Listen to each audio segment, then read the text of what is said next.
আড়িয়াল খাঁ নদীর ওপর একটি সেতুর অভাবে চরম দুর্ভোগে পড়েছেন ৩টি ইউনিয়নের প্রায় ৫০,০০০ মানুষ। দীর্ঘদিন ধরে স্থানীয় জনপ্রতিনিধিরা ও সংশ্লিষ্ট দপ্তরে যোগাযোগ করলেও মেলেনি কোনো সমাধান। ফলে শিক্ষা, স্বাস্থ্য ও কৃষি খাতে মারাত্মকভাবে পিছিয়ে পড়ছে এই জনপদ। মাদারীপুর সদর উপজেলার পাঁচখোলা ইউনিয়নের মহিষচর এলাকায় আড়িয়াল খাঁ নদীর ওপর একটি সেতুর অভাবে প্রতিদিন দুর্ভোগ পোহাচ্ছেন পাঁচখোলা, কালিকাপুর ও ছিলারচর ইউনিয়নের কয়েক হাজার বাসিন্দা। পদ্মা সেতু, মেট্রো রেল এবং এলিভেটেড এক্সপ্রেসওয়ে নির্মাণের গর্বিত অংশীদার বসুন্ধরা সিমেন্ট। নদী পারাপারের জন্য তাদের একমাত্র ভরসা এখন নৌকা বা ট্রলার। আমরা এলাকার লোকজন যারা আছি বেশিরভাগ মানুষ কৃষি কাজ করি। কৃষি কাজ করার ক্ষেত্রে দেখা গেছে আমরা মাল সামানো নিয়ে, কাঁচামাল, বিভিন্ন পণ্য নিয়ে যাতায়াত করতে পারতেছি না নৌকার অবহেলার কারণে। নদীতে কচুরি বোঝাই হয়ে থাকে, অনেক সময় নৌকা থাকে না, হাজার হাজার মানুষ এখান থেকে যাতায়াত করে। অনেক লোকজন কৃষি কাজের জন্য আমরা মানে খুব হয়ে যায়, ক্ষতিগ্রস্ত হয়ে যায়, সময় আমাদের লস হয়ে যায়। আমরা যাতায়াত ব্যবস্থা সরকারের কাছে আমরা একটা ব্রিজের আবেদন করছি। আবেদন যত তাড়াতাড়ি দ্রুত আমাদের জানিয়ে ব্রিজটা করে দেয় বর্তমান সরকার। আমাদের মানে রাত বিরাত গর্ভবতী মা এবং বোনেরা যখন অসুস্থ হয়ে যায়, এদেরকে নিয়ে যাওয়া অনেক সমস্যা হয়ে যায়। রাত 11:30টার পর থেকে এখানে খাওয়া বন্ধ হয়ে যায়। আর বিশেষ করে এখানে আমাদের কৃষি পণ্য যেগুলো আছে, যেগুলো ওপারে যায়, এগুলো নিতে অনেক সমস্যা হয়। তাই আমাদের এখানে 4টা ইউনিয়নের মানে মহিষেরচর, পাঁচখোলা, ছিলারচর, কালিকাপুর, ছিলারচর, মানে 4টা ইউনিয়নের লোক যাতায়াত করে এখান দিয়ে। তাই এখানে আমাদের মহিষেরচর এবং সবার একটাই দাবি, আমরা এখান থেকে পাঁচখোলা এই লঞ্চঘাট দিয়ে একটা ব্রিজ চাই। নদী পার হতে গিয়ে প্রতিনিয়ত বাড়তি খরচ আর ঝুঁকি নিতে হচ্ছে স্কুল কলেজের শিক্ষার্থী সহ সাধারণ মানুষকে। বিশেষ করে বর্ষা মৌসুমে নদী পারাপার হয়ে ওঠে অত্যন্ত বিপজ্জনক। সেতুর অভাবে শহরের সঙ্গে সরাসরি যোগাযোগ বাধাগ্রস্ত হওয়ায় জরুরি চিকিৎসা সেবা পেতেও পোহাতে হয় সীমাহীন কষ্ট।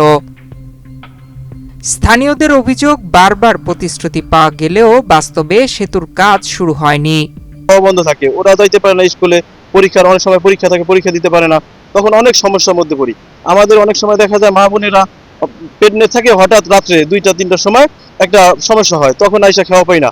খেওয়ালাকে বাড়ি থেকে ডাইকে আইন না, তাকে অনেক রিকোয়েস্ট করে তারপর পার হইতে অনেক সময় দেখা যায় খেওয়া গাড়ো পয়সা ডেলিভারি হয়ে যায়। একটা লোক মারাত্মক অ্যাক্সিডেন্ট হয়েছে, তখন খাওয়া নাই, এবারে খাওয়া থাকে না, খাওয়া আসতে আধা ঘন্টা লাগে, তখন তার মারাত্মক ব্লিডিং হয়, অসুবিধা হয়। স্কুলে মাঝে ঝড় বৃষ্টির জন্য আমরা ট্রলার বন্ধ হয়ে যায়, তারপর ট্রলারের মাঝে মাঝে পরীক্ষা হয়, তারপর ট্রলার বন্ধ হয়ে যায় ঝড় বৃষ্টির জন্য, তারপর অনেক কিছু সমস্যা হয়, তারপর কচুরির জন্য ভিড় লেগে যায়, তারপর আমরা স্কুল নিয়ে যাই, মাঝে মধ্যে স্কুল বন্ধ করে যায়, তারপর স্কুলে গেলে মাঝে মধ্যে আমাদের স্যারের বকা শুনতে হয়। আমরা যে নদীর এপার আমাকে বাড়ি বলতেন, আমাকে ওপার এপার যাইতে অনেক সমস্যা। আমাকে ছেলে কাজের কাজ করে, ওপার খেওয়াতে হয়, এপারে তোর মনে করেন যাইতে 1 ঘন্টা আধা ঘন্টা লেট হয়ে যায়, হয়তো যে কাজ পায় না। আমার গরিব মানুষ, অনেক কষ্ট হয় খাইতে লইতে, বুঝলেন। 10 সারে 2 আনসার আমার ঘর দুয়ার পড়ে যায়, এখন টিন আনতে পারি না, এখন ফুড়ি আনতে পারি না, এখন ঘর দুয়ার হুমান্তিরা দিতে পারি না, এখন সিমেন্ট আনতে পারি না, অনেক কষ্ট হয়ে যায় আমাকে, বুঝলেন। আমাকে যদি এই ব্রিজটা দিয়ে দিতেন তাহলে আমাদের পক্ষে একটু ভালো হইতো। এরপর ছেলে পানের অনেক বেশি পায়, 10 সারে 2 আনসারে মেলা করি, এমন আছে খাওয়া বুঝা 2-1 জন খেতে লোসখান হয়ে যায়, বুঝলেন। রুগী ঠুগি আইলে রাত্রে, অনেক রাত্রে যায়, রাত 1টা-2টা বাজে ডাইকা আনে আমাদের এসে পারাপার করতে, একটু সমস্যাই হয়, ঠিক আছে। তারপরে রুগী তো পার করে দেই, কি করার আছে, লোকজন আছে, অনেক লোকই পার হয়। আর এই বৃষ্টি কাতলা হইলে একটু সমস্যা হয়ে যায় লোকজন পার করতে।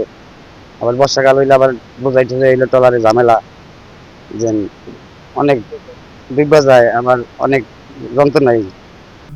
তবে স্থানীয়দের এই দুর্ভোগ লাঘবে আসার কথা শুনিয়েছেন এলজিআরডির এই কর্মকর্তা।